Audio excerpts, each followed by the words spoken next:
బాలకృష్ణ గారు ఒకసారి బాగా సమీర్ బాగా టీచ్ చేశారంటే ఒక ఫోన్ అడ్డం పెట్టుకొని ఇంట్లో ఇన్సిడెంట్ ఏంటి?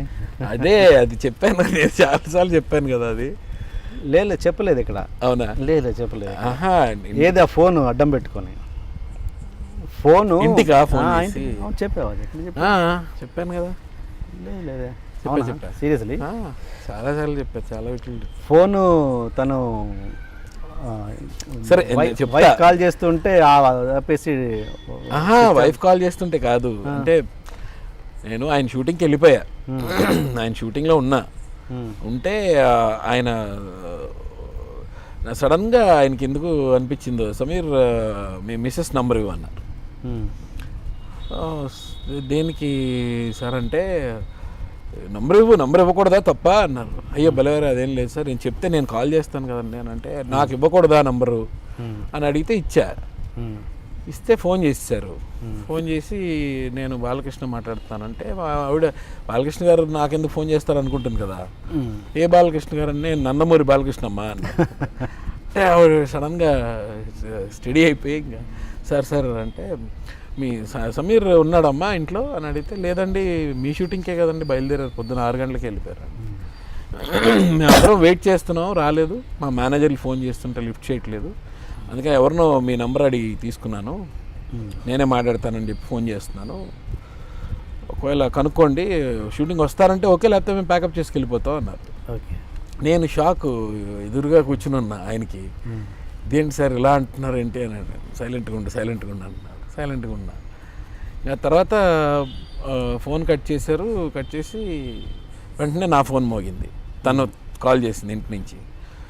కాల్ చేస్తుంటే ఈయన దగ్గర ఉంది నా ఫోన్, తీసేసుకున్నారు. కట్ చేస్తున్నారు. మళ్ళీ కాల్ వస్తుంది, మళ్ళీ కట్ చేస్తున్నారు. కట్ చేసి నవ్వుతున్నారు, వీడికి బాగా ఇవాళ ఉంటుంది వీడికి అని కట్ చేసి, సార్ ఏంటి సార్ ఇదేరంటే, చూద్దాం ఏమవుతుందో చూద్దాం అని అంటున్నారు. జయసుద్ గారు అందరూ ఉన్నారు అక్కడే. జయసుద్ గారు కూడా అన్నారు, పాపం అండి లేనిపోయి ప్రాబ్లంలో పడతాడు అని. లేదు వీడు మేనేజ్ చేసుకుంటాడు పర్వాలేదు అన్నారు. సరే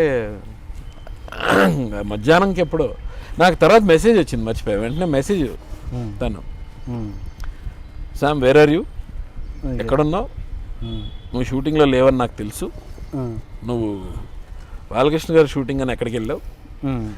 లేడీస్కి ఎంతసేపు 2 నిమిషాలు చాలు ఏదైనా డౌట్ పడాలంటే. వెంటనే అడిగింది ఏంటి ఎక్కడున్నావు, నిజం చెప్పు పర్లేదు అని మెసేజ్లు వస్తున్నాయి. ఇవన్నీ చదువుతున్నారు బయటికి, ఎక్కడున్నావు చెప్పు అని చదువుతుంటే, ఇంకా సార్ చెప్పండి సార్ మీరు ఇప్పుడు. నేను ఆ తర్వాత ఫోన్ చేసి, లేదు నేను షూటింగ్లోనే ఉన్నాను, బాలకృష్ణ గారు జోక్ చేసి ఉంటారులే అని నేను చెప్పినా నమ్మదు. ఆయనే చెప్పాలి, మళ్ళీ ఆయనే ఫోన్ చేసి చెప్పాలి.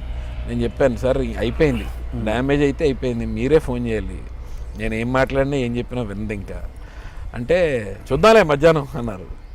మధ్యాహ్నంకి ఎప్పుడో ఫోన్ చేసి ఎత్తగానే తను, సార్ ఫోన్ ఎత్తట్లేదు సార్, నా ఫోన్ కూడా ఎత్తట్లేదండి, మెసేజ్ చేశానండి, ఎక్కడున్నారో నిజంగా నాకు తెలియదండి అని.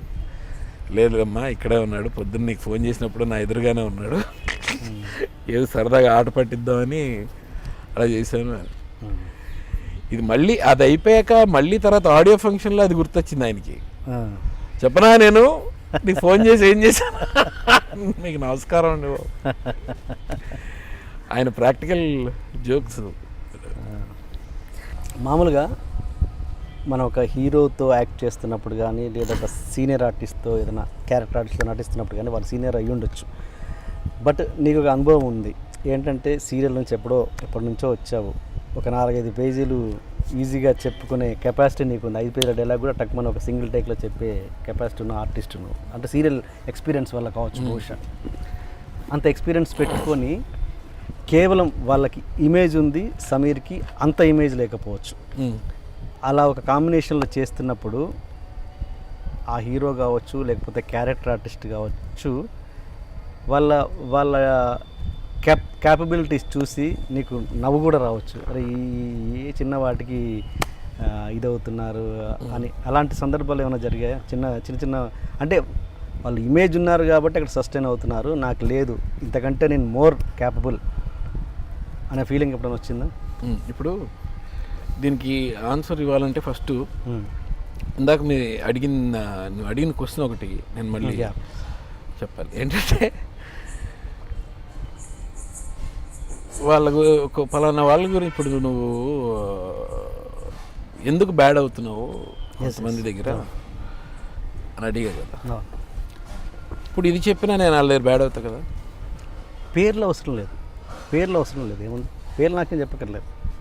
అంటే నేను Just incident నా చెప్పు. ఉద్దేశం ఏంటంటే ఫేస్ చేశానని ఫేస్ చేశాను అది. అంటే యాక్చువల్గా నేను ఇక్కడ ఉద్దేశము ఒక పేరు చెప్పి బ్లేమ్ చేయమని కాదు, కాదు ఆ అనుభవం ఇంకోరికి ఉపయోగపడుతుంది అన్నది. అంటే అవి ఉంటాయి, అది కామన్. Yeah. అది ఎవరికి, నాకేం కాదు, ఎవరికైనా అది ఫేస్ చేస్తారు. కాకపోతే అక్కడ సిచ్యువేషన్ తగ్గట్టు ఇప్పుడు ఆ హీరో చాలా పెద్ద హీరో అయి ఉండొచ్చు, వాళ్ళకి 1,00,000 మైండ్లో ఉంటాయి. అవును. మనకి ఈ డైలాగ్ ఒకటి ఉంటే సరిపోద్ది. వాళ్ళకి ఫ్యాన్స్ మైండ్లో ఉంటారు, ఇమేజ్ మైండ్లో ఉంటుంది. అండ్ నా ఎదురుగా చేసే వ్యక్తి ఎవరైతే ఉన్నారో మనకన్నా చాలా చిన్న అనే ఒక భావన ఉండొచ్చు. రకరకాల మైండ్లో ఉంటాయి. ఉండి వాళ్ళు ఇప్పుడు ఇంకొక మోనోపలి ఉంటుంది వాళ్ళకి. ఏంటంటే నేను ఏది చేసినా సరే పెద్ద నాకేం ప్రాబ్లం లేదు, నన్ను ఎవరు తిట్టరు, ఎవరు కొట్టరు. అలాంటిది ఎదురుగా ఉన్న వాళ్ళని మేము తప్పు చేయకూడదు. ఎందుకంటే స్టార్స్ ఇమేజ్ అంటే వాళ్ళ టైం వేస్ట్ చేయకూడదు, అది దృష్టిలో పెట్టుకుని చేయాలి. సో మేము సైలెంట్ అయిపోతాం. ఎవరైనా అంతే, చేయగలం అని తెలిసినా సరే సైలెంట్ అయిపోతాం. Because you have to understand their situation. ఎవరితో చేస్తున్నాం, ఎదురుగా ఎవరున్నారు, ఎవరితో చేస్తున్నాం అనేది మైండ్లో పెట్టుకుని ఉంచుకోవాలి. తప్ప అందరూ అంటే నాకు తెలిసి చాలామంది ఇంత పెద్ద పేజీలు, పెద్ద డైలాగ్స్ ఇప్పుడు ఎవరు పెట్టట్లేదు జనరల్గా. బికాజ్ నెంబర్ ఆఫ్ షార్ట్స్ ఎక్కువ ఇష్టపడుతున్నారు, నెంబర్ ఆఫ్ షార్ట్స్ తీస్తున్నారు కాబట్టి కట్ షార్ట్కి వెళ్తున్నారు తప్ప అంతంత పెద్ద ఇవి లైన్స్ పెద్దగా పెట్టట్లేదు. కొన్ని అవసరం అయితే తప్ప చేయరు. ఒక్కొక్కసారి ఫుల్ ఇది పెడతారు. సపోజ్ రాఖీలో చాలా పెద్ద షాట్లు ఉన్నాయి ఎన్టీఆర్కి, జూనియర్ ఎన్టీఆర్కి చాలా పెద్ద, అంటే తను చెప్పగలడు అనే నమ్మకంతో కదా పెడతారు. చేయగలడు, డెఫినెట్గా చేయగలడు అని అది పుల్ ఆఫ్ చేసేస్తారు. ఇచ్చే టైం ఇస్తారు, ముందుగా డైలాగ్ ప్రిపేర్ అవ్వడానికి టైం ఇస్తారు. సపోజ్ తను చెప్పకపోయినా సరే ఇంకో రోజు షూటింగ్ చేస్తారు. కానీ వేరే వాళ్ళకి ఆ సిచ్యువేషన్ ఉండదు. డెఫినెట్గా అక్కడికక్కడ ఇస్తారు, అక్కడికక్కడ చెప్పాలి, తప్పదు. సో నాకు అలా ఫేస్ చేసిన సందర్భాలు ఉన్నాయి, కొన్ని ఉన్నాయి సందర్భాలు. బట్ అది పెద్ద విషయం ఏం కాదు. అది ఇదేంటి ఇలాగా మనం అయితే ఇలా చెప్పేస్తాం అనేది ఉంటే రాయ్ బాయ్ కరెక్ట్ అవి ఉంటాయి. అవన్నీ వాస్తవం నుంచి వచ్చినవి ఆ సీన్స్ అన్ని కూడా, ఖడ్గంలో చేసిన సీన్స్ అన్ని అలాంటివి జరిగాయి చాలా. మామూలుగా ఈ మధ్య ఎవరతను కొరియోగ్రాఫర్ అమ్మ రాజశేఖర్ సినిమాలోంచి వాకౌట్ అయ్యావంటే ఎందుకు? అంటే వాకౌట్ కాదు, వాకౌట్ అంటే ఇప్పుడు వాళ్ళు పాపం బడ్జెట్ వైజ్ లేకపోతే ఇంకోటో తెలీదు, వాళ్ళు సరిగా ప్లాన్ చేసుకోలేకపోయారు.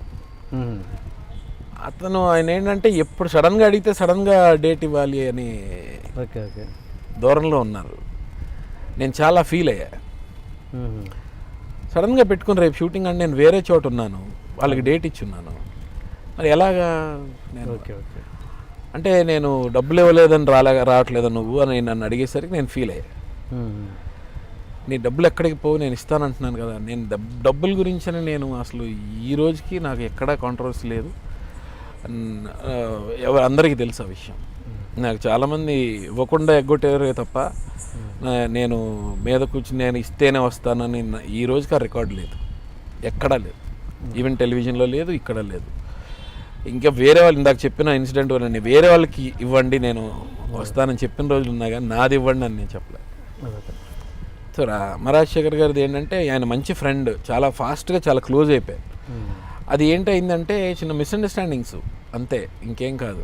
రేపు రావాలి నువ్వు షూటింగ్ అంటే నేను ఎలా వెళ్తాను సడన్గా చెప్పి, నేను ఇంకో దగ్గర ఉన్నాను సార్ అంటే లేదులే నువ్వు చాలా అన్ప్రొఫెషనల్గా బిహేవ్ చేస్తున్నావు, ఇలా అయితే నువ్వు పైకి రాలేవు, ఇలా ఉంటే కష్టం, ఇలాంటి మాటలన్నీ మాట్లాడేసరికి నేను ఫీల్ అయినా అదా అలా అంటారు ఏంటండి, అది కాదు, నేను వేరే వాళ్ళకి ఇచ్చాను, వాళ్ళు అదే అంటారు కదా, మాకు డేట్ ఇచ్చి వేరే చోటుకి వెళ్ళారేంటి అని. ఇదే జరిగింది ఇన్సిడెంట్. అదే ఇంకా దానికి వెళ్ళలేదు, చేయలేదు, నాకు ఇవ్వాల్సిన డబ్బులు ఇవ్వలేదు, ఆయన అడగలేదు. ఓకే. ఈ ఇండస్ట్రీ ఫ్రెండ్షిప్స్ని ఎలా అనలైజ్ చేస్తావు సమీర్? అంటే ఇప్పుడు నేను చాలా జర్నీ చూసావు కాబట్టి ఇంత ఎక్స్పీరియన్స్లో ఫస్ట్ బిగినింగ్ చాలా క్లోజ్ అయిపోతాం, తర్వాత చాలా గ్యాప్ వస్తుంది, మళ్ళీ ఎప్పుడో కలుస్తాము కదా, కొంతమంది విడిపోతాం, అలాగే ఇప్పుడు లైక్ శివబాలాజీ లాగా అనుకో. ఇండస్ట్రీ ఫ్రెండ్షిప్స్ని ఎలా అనలైజ్ చేయాలి? అనలైజ్ అంటే ఇప్పుడు నేను ఫస్ట్ ఆఫ్ ఆల్ ప్రొఫెషన్ని ఫ్రెండ్షిప్లోకి తీసుకున్నాను. ఇందాక కూడా చెప్పాను, ప్రొఫెషన్ని ఫ్రెండ్షిప్ని రెండు సేమ్ కలపను, నేను అది అనుకోను. ఇండస్ట్రీలో ఉన్న ఫ్రెండ్స్ కొంతమంది చాలా ఫాస్ట్గా క్లోజ్ అవుతారు, మెంటాలిటీలు కలుస్తాయి, ఆ కంపెనీ నచ్చుతుంది, ట్రావెల్ అవుతాం. అలాగని చెప్పి నేను దాన్ని లైఫ్కిను దానికి కలిపి తీసుకెళ్ళాలనుకోను. ఇప్పుడు సపోజ్ నాకు ఏదైనా కష్టం వచ్చింది అని అంటే నాకు ఇండస్ట్రీ బయట ఉన్న ఫ్రెండ్స్ని అడుగుతాను, నాకు ఏదైనా చిన్న ఈ హెల్ప్ కావాలి, ఒక ఫైనాన్షియల్ హెల్ప్ అవ్వనివ్వండి, లేకపోతే ఇంకోటి. ఇండస్ట్రీలో వాళ్ళని ఎవరిని అడగను, ఎవరిని. నాకు బయట నాకు హెల్ప్ చేసే వాళ్ళు ఉన్నారు, వాళ్ళనే అడుగుతాను. దానికి రీజన్ ఏంటంటే రేపు పొద్దున్న మేము కలిసి వర్క్ చేసేటప్పుడు ఇది మైండ్లో ఉండకూడదు. ఫ్రెండ్షిప్ వేరే, బయట ఫ్రెండ్షిప్ వేరే, ఇండస్ట్రీ ఫ్రెండ్షిప్ వేరే, కంప్లీట్లీ డిఫరెంట్ ఈ రెండు. నాకు ఇద్దరు ఉన్నారు, బోత్ సైడ్స్ నాకు ఉన్నారు ఫ్రెండ్స్. నేను సరదాగా ఎప్పుడైనా ఒక పార్టీలో కూర్చున్నామో అంటే, అందరూ ఇండస్ట్రీ వాళ్ళు ఉండే పార్టీలో కూర్చున్నామంటే నేను వేరేగా ఉంటాను, వేరే మా బయట ఫ్రెండ్స్ తోటి కూర్చుంటే నేను వేరేగా ఉంటాను. అలా అదే బెస్ట్ అనిపిస్తుంది నాకు, రెండు కలపను. అండ్ నేను ఎప్పుడు కూడా ఇండస్ట్రీ ఫ్రెండ్స్ ఉన్నప్పుడు నా ఫ్రెండ్స్ని తీసుకెళ్ళను, వాళ్ళు అడిగినా కూడా నేను తీసుకెళ్ళను. ఎందుకంటే వాళ్ళకి ఇబ్బందిగా ఫీల్ అవ్వకూడదు, వీడెవరినో నలుగురు వేసుకొచ్చాడరా అని ఫీల్ అవ్వకూడదు. నేను తీసుకొచ్చే వాళ్ళు కూడా ఇండస్ట్రీ వాళ్ళు అయితే వాళ్ళకి కూడా పరిచయం ఉంటుంది కాబట్టి ప్రాబ్లం లేదు. దాన్ని దీన్ని మిక్సప్ చేయను.